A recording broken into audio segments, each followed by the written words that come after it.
Good morning student. Electrician द्वितीय वर्ष और फिटर द्वितीय वर्ष के छात्रों के लिए गुरुत्व केंद्र अध्याय चल रहा है। इस अध्याय का नियमी और अरिहंत प्रकाशन जो कि नियमी पैटर्न पर ही आधारित है, इससे सारे ऑब्जेक्टिव प्रश्न हल कराए जा रहे हैं। तो अभी आप क्वेश्चन संख्या 11, प्रश्न संख्या 11 देखिए। समकोण समद्विबाहु त्रिभुज के तीनों शीर्ष पर रखे 3 समान द्रव्यमान के कणों का गुरुत्व केंद्र G है। इस समकोण समद्विबाहु त्रिभुज का कण A से होकर जाने वाली माध्यिका पर 8 इकाई के बराबर है। 8 इकाई के बराबर इस प्रकार है कि AG, तब पूछा जा रहा है कि जो गुरुत्व केंद्र है वो शीर्ष से कितनी दूरी पर होगा। अब इस प्रश्न का आप हल देखिए। मैंने आपके सामने एक समकोण समद्विबाहु त्रिभुज बनाया है जिसके शीर्ष क्या है, A B C, और इसकी चूँकि ये समद्विबाहु त्रिभुज है तो 2 भुजाएं बराबर दिखानी पड़ेंगी। तो जो 2 भुजाएं बराबर हैं वो AB और AC है। इसको हम बराबर ऐसे दिखा देते हैं, AB और AC। और ये समकोण है तो A जो कोण है ये 90 डिग्री का है, और यहीं से कण पे जो है एक माध्यिका डाली गई है। तो माध्यिका क्या करती है, जिस पे डाला गया है, जिस भुजा पे डाली गई उसको 2 भागों में विभाजित कर देती है। और ये जो कण से माध्यिका डाली गई है इसी पे कहीं पे गुरुत्व केंद्र है, ठीक है। तो ये जो माध्यिका होगी सामने वाली भुजा पे लंब भी होगी, तो लंब होगी तो ये कोण भी कितना होगा, 90 डिग्री। ये कोण भी कितना होगा, 90 डिग्री। अब पूछा जा रहा है कि A से जो ये गुरुत्व केंद्र है वो कितनी दूरी पर है, और ये भी बताया गया है कि A, B और C तीनों शीर्षों पे समान द्रव्यमान रखा गया है।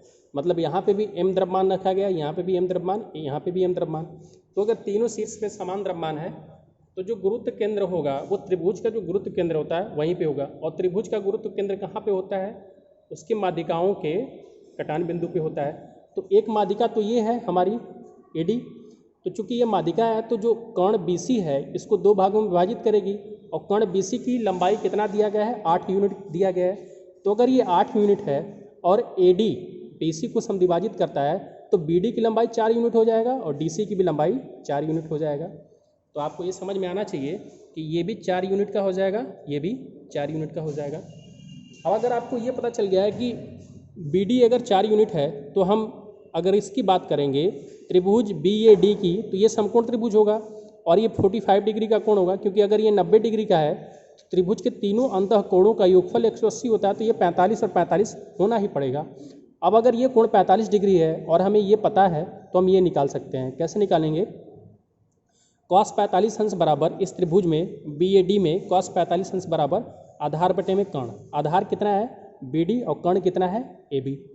तो आधार BD हो गया, और BD के हमें लेंथ मालूम ही है कि 4 यूनिट है, और cos 45 अंश का मान कितना होता है, 1 बटे कर्ण में 2। तो यहाँ से AB बराबर कितना हो जाएगा, BD कर्ण में 2, और BD का मान रख देंगे 4। तो AB का मान पता चल गया कि जो AB है वो 4 कर्ण में 2 यूनिट के बराबर है।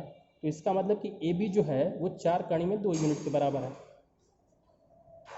तो अगर AB 4 कर्ण में 2 यूनिट के बराबर है तो AC भी कितना होगा, 4 कर्ण में 2 यूनिट के बराबर ही होगा। अब क्या करना है हमें कि जब हमें ये पता चल गया है और ये भी पता चल गया है तो त्रिभुज BAD में हम AD का मान निकाल सकते हैं कि AD कितना होगा। तो AD का मान कैसे निकालेंगे, पाइथागोरस प्रमेय से। और पाइथागोरस प्रमेय क्या होता है, लंब का वर्ग प्लस आधार का वर्ग बराबर कर्ण का वर्ग। तो यहाँ से हमें ये पता चल जाएगा कि अगर ये AD लंब है और ये आधार है तो कर्ण क्या है, AB है।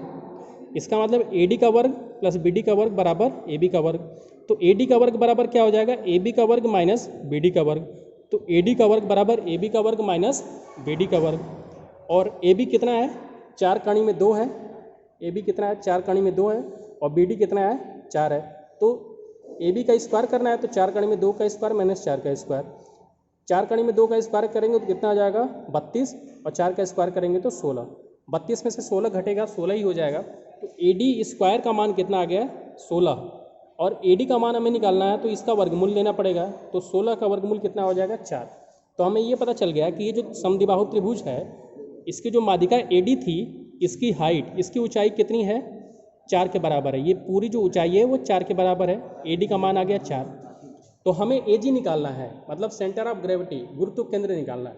तो गुरुत्व केंद्र जो होता है आधार से 1/3 ऊंचाई पे होता है, लेकिन शीर्ष से कितनी ऊंचाई पे होगा? 2/3, क्योंकि कोई ऊंचाई अपने आप में अगर एक भाग है, तो अगर गुरुत्व केंद्र आधार से 1/3 पे है तो शीर्ष से कहाँ पे होगा? 2/3 ऊंचाई पे। तो हमें जो गुरुत्व केंद्र पूछा गया है वो शीर्ष से ही पूछा गया है, तो इसका मतलब कि ये पूरी ऊंचाई के 2/3 भाग पर होगा। तो जो AG होगा वो AD के 2/3 पर होगा। तो AD का 2/3 निकालेंगे तो 4 × 2/3 कर देंगे तो ये कितना हो जाएगा? 8/3 यूनिट पे हो जाएगा। और आप विकल्प देखेंगे तो पहला विकल्प दिया गया है 4/3, दूसरा विकल्प 5/3, तीसरा विकल्प 8/3। तो हमारा जो उत्तर सही हो जाएगा C वाला विकल्प सही हो जाएगा। तो आपने ये देखा कि हमने इस प्रश्न को हल किया है तो हमारा उत्तर 8/3 यूनिट आया है और इस विकल्प में C ऑप्शन पे 8/3 दिया है। तो सही ऑप्शन आपका C वाला विकल्प हो जाएगा। अगला जो प्रश्न है क्वेश्चन संख्या 12, इसमें आपको बस इतना देखना है कि सेंटर ऑफ ग्रेविटी मतलब गुरुत्व केंद्र कहाँ पर होगा। तो आपने ये देखा कि इस आकृति, ये जो आपका दिया गया फिगर है, इसमें एक बेलन है और बेलन के नीचे एक अर्धगोला जोड़ा गया है। तो इसका जो गुरुत्व केंद्र होगा कहीं ना कहीं इनसाइड में ही होगा, मतलब इसके अंदर में ही होगा। तो इसमें आपको जो ऑप्शन दिए गए हैं उसको देखिए कि आकृति ABCD के अंदर होगा, दूसरा ऑप्शन दिया गया है आकृति AOB के अंदर होगा, और तीसरा दिया है आकृति से बाहर होगा, और चौथा दिया है कि भुजा AB पर होगा। तो इसका जो गुरुत्व केंद्र होगा ABCD के अंदर ही होगा। अगला जो हमारा प्रश्न है क्वेश्चन संख्या 13 कि खोखले लंबवृत्तीय शंकु का गुरुत्व केंद्र उसकी अक्ष पर आधार से केंद्र से होता है तो कितनी ऊंचाई पे होता है? तो देखिए अगर सॉलिड शंकु है मतलब ठोस शंकु है तो आधार से h/4 ऊंचाई पे होता है, लेकिन अगर ये आपका खोखला शंकु है तो h/3 दूरी पर होगा आधार से। तो आपका सही ऑप्शन क्या हो जाएगा? ए वाला विकल्प सही हो जाएगा। कुछ आकृतियाँ ऐसी होती हैं जिनके सेंटर ऑफ ग्रेविटी आपको बता दिए जाते हैं, आपको उनको याद रखना पड़ता है। और ये आकृतियाँ ऐसी होती हैं जो कि सममित आकृति होती है। तो सममित आकृतियों का आपको जो है बताया गया रहा होता है। अगला प्रश्न है क्वेश्चन संख्या 14 अर्धगोले का गुरुत्व केंद्र सममित त्रिज्या पर केंद्र से होता है जहाँ A अर्धगोले की त्रिज्या है। तो अगर A गोले की त्रिज्या है तो हमने आपको शुरुआत में ही बताया था कि अगर अर्धवृत्त है तो 3r/8 पर होता है। तो यहाँ पे 3r/8 दूरी पर होता है आधार से और ऊर्ध्वाधर त्रिज्या पर होता है। तो अर्धगोले का जो गुरुत्व केंद्र होगा वो 3a/8 दूरी पर होगा। तो इसका विकल्प कौन सा सही हो जाएगा? बी वाला विकल्प सही हो जाएगा। जो 14 नंबर का प्रश्न है कि अर्धगोले का गुरुत्व केंद्र सममित त्रिज्या पर केंद्र से होता है जहां A अर्धगोले की त्रिज्या है, तो अर्धगोले का गुरुत्व केंद्र सममित त्रिज्या पर केंद्र से 3a/8 दूरी पर होता है। अगला प्रश्न है क्वेश्चन संख्या 15 फर्श पर रखी हुई कुर्सी स्थायी संतुलन में होती है। ऐसा इसलिए होता है क्योंकि कुर्सी का गुरुत्व केंद्र निलंबन बिंदु से होता है। कहाँ पर होता है? पहला विकल्प है ऊपर होता है, दूसरा विकल्प है नीचे होता है, तीसरा विकल्प है ऊपर होता है और चौथा विकल्प है इनमें से कोई नहीं।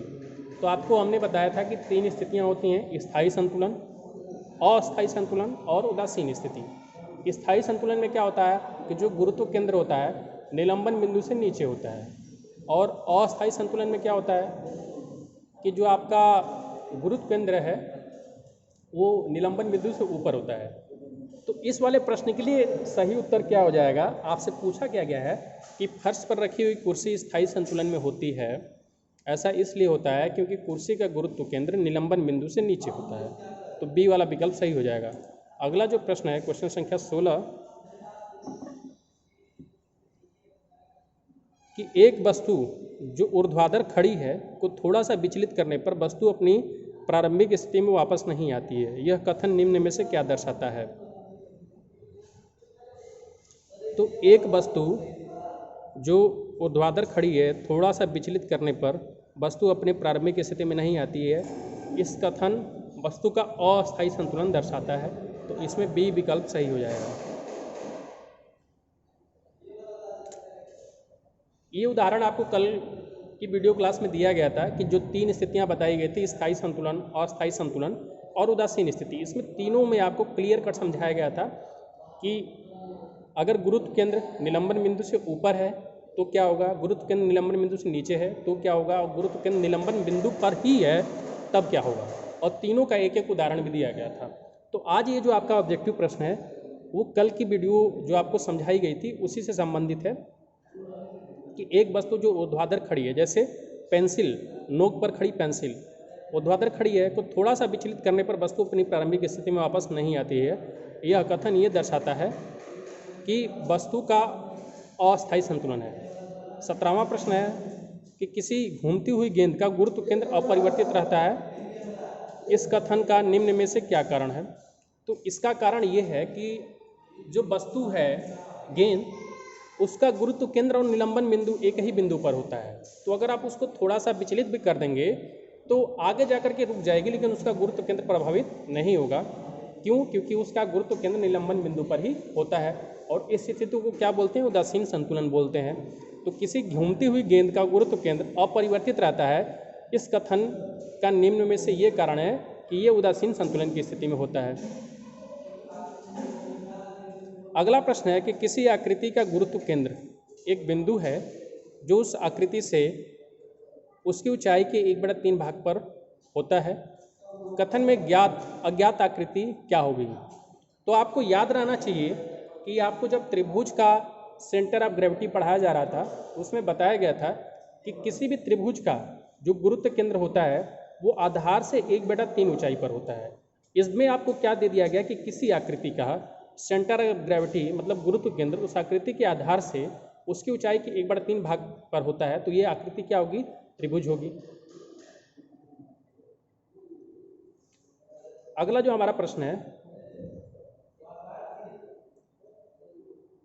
कि जिस प्रकार से एक वृत्तीय चकत्ती का गुरुत्व केंद्र उसका केंद्र होता है, उसी प्रकार से एक समबाहु त्रिभुज का गुरुत्व केंद्र हो सकता है। पहला विकल्प है माध्यिकाओं का छेदन बिंदु, दूसरा विकल्प है समबाहु त्रिभुज के परिवृत्त का केंद्र, और चौथा विकल्प है पहला विकल्प है कि माध्यिकाओं का छेदन बिंदु, दूसरा विकल्प है समबाहु त्रिभुज के परिवृत्त का केंद्र, और तीसरा विकल्प है समबाहु त्रिभुज के अंतःवृत्त का केंद्र, और चौथा विकल्प है उपरोक्त से कोई भी।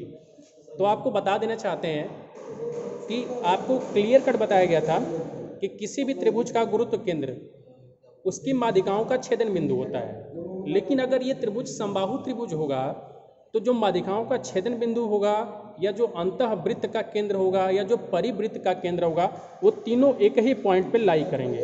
अर्थात कि समबाहु त्रिभुज में माध्यिकाओं का छेदन बिंदु जहाँ पर होगा वहीं पे परिवृत्त का केंद्र भी होगा और वहीं पे अंतःवृत्त का केंद्र भी होगा। तो इसमें जो आपसे प्रश्न पूछा गया है और उसके जो विकल्प दिए गए हैं वो तीनों ही दिए गए हैं और तीनों एक ही बात को दर्शा रहे हैं। इसका मतलब ये है कि उपरोक्त से कोई भी ऑप्शन सही हो जाएगा। अगला प्रश्न है कि निम्न चित्र में आकृति प्रदर्शित आकृति का गुरुत्व केंद्र कहाँ पे होगा? तो देखिए ये जो आकृति है आयताकार है क्योंकि इसमें लंबाई 6 सेंटीमीटर, उसके सामने की भुजा भी 6 सेंटीमीटर, चौड़ाई 2 सेंटीमीटर, उसके सामने की भुजा भी 2 सेंटीमीटर। तो आपको बताया गया था कि जो आयताकार आकृति होती है इसका जो गुरुत्व केंद्र होता है उसके विकर्णों का कटन बिंदु होता है। तो इसमें देखेंगे तो आपको विकर्ण AC दिखाई दे रहा है, विकर्ण BD दिखाई दे रहा है। इन दोनों का कटन बिंदु क्या है? O। तो इसका मतलब कि जो गुरुत्व केंद्र होगा O पर ही होगा। तो इसमें आपको जो विकल्प दिया गया है कि आकृति ABCD के अंदर, ठीक है भाई, ये भी बात हो सकती है।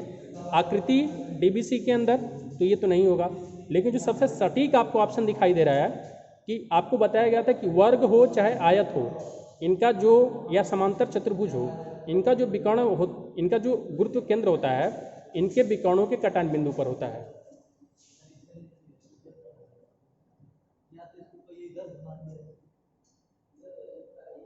तो इसका मतलब ये हो गया कि इस आकृति का गुरुत्व केंद्र AC तथा BD के छेदन बिंदु पर होगा। अगला जो आपका प्रश्न है कि एक समद्विबाहु त्रिभुज की प्रत्येक भुजा 5 सेंटीमीटर है तथा आधार 6 सेंटीमीटर है, उस त्रिभुज का गुरुत्व केंद्र आधार भुजा से कितनी दूरी पर होगा। तो ये प्रश्न का हल आपको हम दिखा देते हैं। इस तरह का प्रश्न आपको कराया भी गया था, सबसे शुरुआत में एक दिया गया था। तो आप देखिएगा कि एक समद्विबाहु त्रिभुज के बारे में बात कही गई है, तो हमने समद्विबाहु त्रिभुज बना लिया है। साथ ही साथ हम ये चाहते हैं कि आपको प्रश्न भी दिखाई दे। तो AB भी 5 सेंटीमीटर है, AC भी 5 सेंटीमीटर है और BC कितना है, जो आधार भुजा वो 6 सेंटीमीटर है। तो जो AD होगा वो BC को 2 बराबर भागों में काटेगा, इसका मतलब BD भी 3 सेंटीमीटर और CD भी 3 सेंटीमीटर। अब यहाँ से अगर हमें ये पता चल गया कि BD 3 सेंटीमीटर है, तो हम AD का मान निकाल सकते हैं पाइथागोरस प्रमेय से। 5 के वर्ग में से 3 का वर्ग घटाएंगे तो कितना बच जाएगा 16, और 16 का वर्गमूल कितना हो जाएगा 4। तो AD का मान कितना आ गया 4, क्योंकि ABD एक समकोण त्रिभुज है और AD का मान 4 आ गया। तो आधार से कितनी ऊंचाई पर होता है, आधार क्या है 6, आधार से ये जो माध्यिका है AD इसी पे गुरुत्व केंद्र होगा और कितनी ऊंचाई पे होगा, h/3 पे होगा। तो पूरा जो माध्यिका है वो कितनी है, 4 की है, 4 ऊंचाई की, तो ये कितने पे होगा 4/3 पे होगा। तो 4/3 का मान कितना आ जाएगा 1.33 सेंटीमीटर। तो इस प्रश्न का आपका जो सही उत्तर आ जाएगा, आप देखेंगे तो इसका विकल्प क्या दिया गया है,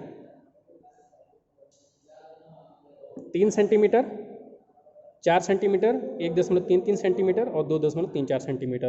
तो आपका सही उत्तर क्या हो जाएगा, सी वाला विकल्प 1.33 सेंटीमीटर। अगला जो आपका प्रश्न है कि फर्श पर रखी हुई कुर्सी की अवस्था होती है, तो फर्श पे जो रखी हुई कुर्सी होती है उसको अगर आप थोड़ा सा विचलित करते हो तो गिरती नहीं है। इसका मतलब कि जो कुर्सी है वो किस अवस्था में होती है, स्थायी संतुलन में होती है।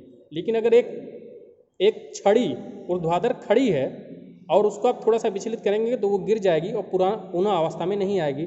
लेकिन अगर कुर्सी है उसको थोड़ा सा विचलित करेंगे तो भी वो अपनी पुरानी अवस्था में आ जाएगी। इसका मतलब ये है कि कुर्सी, फर्श पर रखी जो कुर्सी है वो स्थायी संतुलन की अवस्था में है। तो इस प्रश्न का सही उत्तर क्या हो जाएगा, स्थायी संतुलन। तो आज के लिए इस वीडियो में इतना ही। वीडियो देखने के लिए आपको धन्यवाद।